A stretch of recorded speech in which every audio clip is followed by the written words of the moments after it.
bringing a drug out for obesity. No, totally insane. But they are. But of course they're going to sell drugs. That's what they want to do. So people think they can take a pill because they have a chemical imbalance. That's why people take pills. So there's no question that the vast majority of human beings absolutely believes, without any shadow of a doubt, that they are nothing but physical-chemical objects. But the fact of the matter is, that's exactly what they are not. I have a question. Or should you finish? No.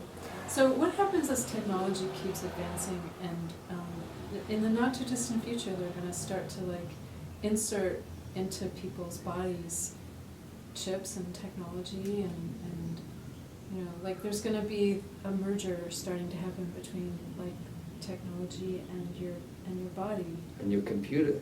Yeah. The computer and the biocomputers. Yeah. So yeah, right. The fact that, the thing is, it all depends on your understanding, your knowledge and understanding of what you are as a human being. Because the physical-chemical aspect of the human being, which does exist, there is a physical-chemical aspect of the human being, but it's an illusion. It's not the human being itself. We have an ego, an astral body, an etheric body, and a physical body. And that physical body that I'm referring to actually right now is not physical. We have a physical-chemical body on top of that. And that's the one that functions according to physics and chemistry. But it has nothing to do with the actual physical body itself, which is totally spiritual, or the etheric body, or the astral body, or the ego. So therefore, if you have a knowledge and understanding, deep, which you have really taken up into your own soul, you can overcome that.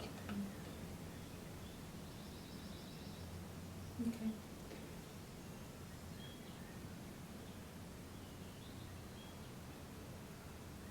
All right, so the mechanical view, the Galilean, Copernicus viewpoint of, is all, it's just the cosmos is one gigantic machine, and we can understand it through mathematics and physics and astronomy. And there's no spirit there. But the whole point about being able to approach the Incarnation of Ahriman, and he is making appearances in human beings, shall we say, through his impulses. You can encounter people, and I have done. And they've been mainly professors, where I've had this experience, where I went to see these professors in order to try and bring a macrobiotic curriculum into their department. Whether it was here at the School of, Social Medicine up here in Berkeley, and I went to UC Davis to talk to them, and it was really interesting. As soon as I started to bring up all this stuff about yin and yang, chi and all that stuff, this gray veil went over their eyes, and they started talking about their particular, scientific viewpoint, and it was like they just didn't want to know about it at all. And Steiner does say that one of the things that's going to happen, and it already had started in his time, was where Ahriman would write books through people. And he gave a particular example of Nietzsche writing Antichrist. It wasn't written by Nietzsche, because Nietzsche was in a pretty poor way. In terms of his mental, psychological state of, should we say, disarray at the time. So Ahriman wrote Antichrist through him, and Nietzsche was given as the author, but the author was actually Ahriman. And Steiner said that as future goes on, you will find Ahriman writing all kinds of documents, in every field imaginable. And guess what? It's certainly true. When was this? 1985, I guess it was, 87. This guy Mitchell, and I can't remember his first name, because there's a lot of Mitchell authors that got a name Mitchell. Authors that have the name Mitchell, a lot of them. And I can't remember this particular guy's first name.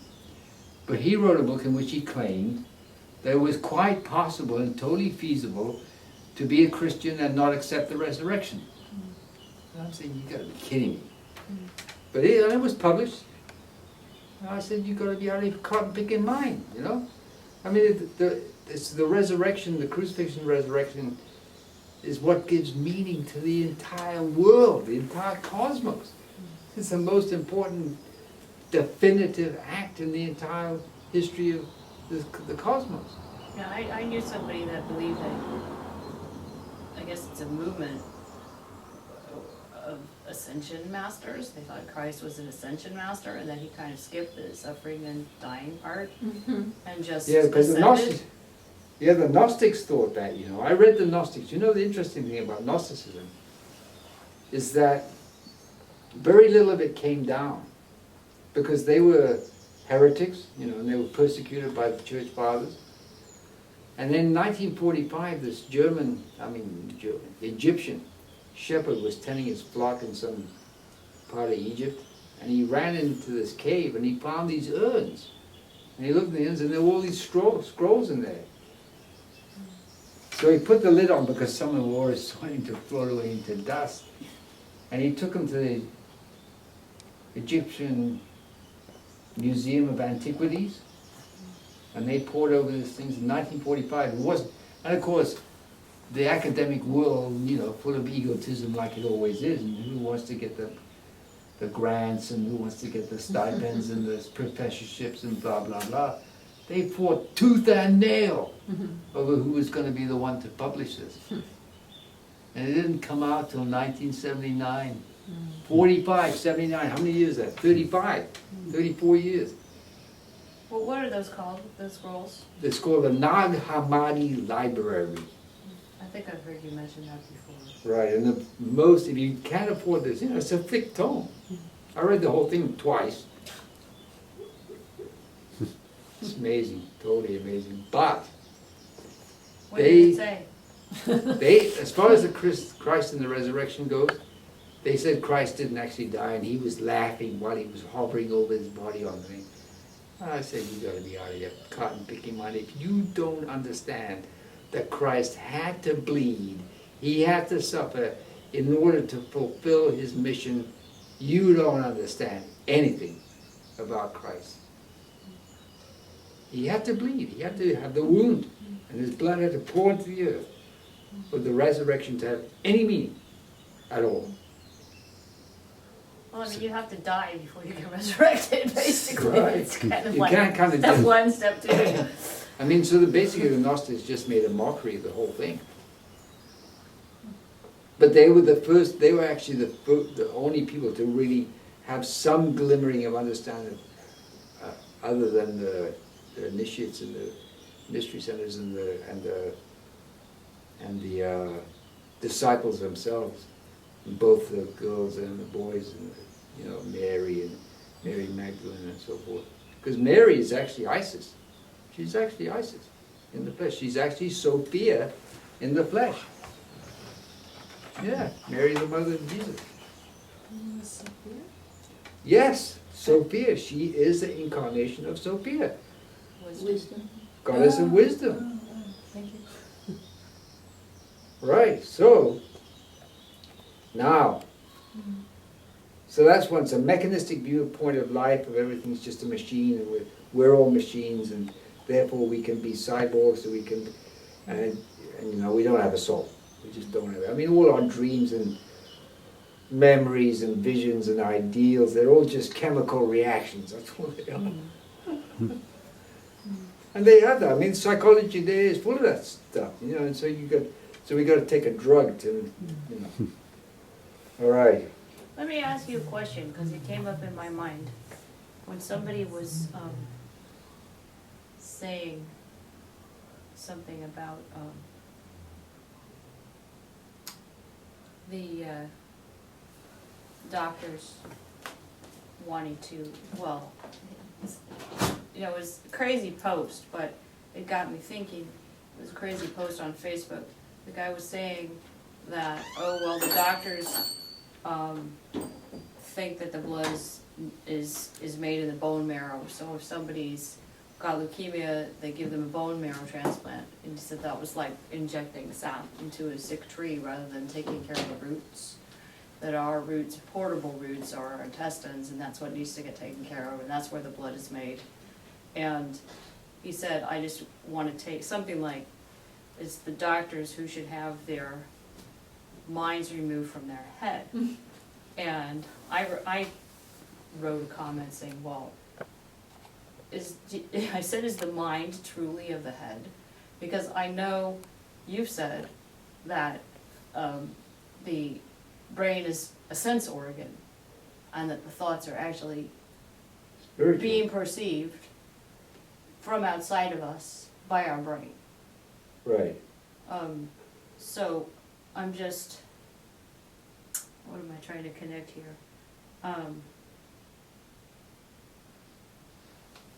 The mind. What is, Well, the thing is with that particular line of thinking is that it's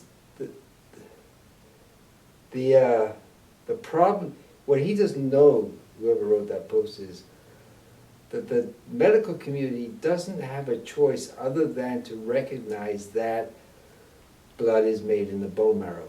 Why? Because when they do studies on hemopoiesis, they do studies on starving subjects. So, de facto, if you're starving your subject, there's no possibility of any blood being created in the small intestine out of food because the subject is not eating food. It's so obvious, right? So when they criticized, because there was a big controversy back in 1980, 81, when Ed Esco wrote an article in East West Journal giving the macrobiotic, well in his case one-sided, because I changed that whole thing in my book. I said, both of them are occurring. It's not an either or situation. You know, there's a bone marrow source of blood and there's a small intestine source of blood, and there's one's more yin and the other one's more yang, and so forth and so on. But that insight came to me as a result of reading all these letters that these irate hemopoietic researchers, hemopoiesis is the study of blood formation. So all these researchers into hemopoiesis had written these really, I mean, they were seriously irate about what Edgar Esco had written. I said, well, listen, let's quit this argy-bargy and just suppose under what set of circumstances can both be right. That was just a major insight. did they think so? Well, I didn't write it in the thing, I wrote it in my book. Because essentially what it means, you see, is that most people today are starving. I was gonna ask you that next, because people, you know, it sort of seems that on the surface that people are the opposite of starving. Right, but they're actually starving, which is why they have to eat so much in order to maintain, which is why we have the problem of obesity. Because what they're eating is what? Refined, processed, chemicalized food, which are all yin. Because their intestines are so shot, they can't digest kale or brown rice or carrots. They have to eat refined food. And if they're eating And since they- macrobiotically, then the question is a lack of conditioning through ginger compresses? Right. And they haven't gotten rid of the chronic intestinal stagnation built up over the years of, what's his name? All right then, so that's that. So we talked about national. But I wanted to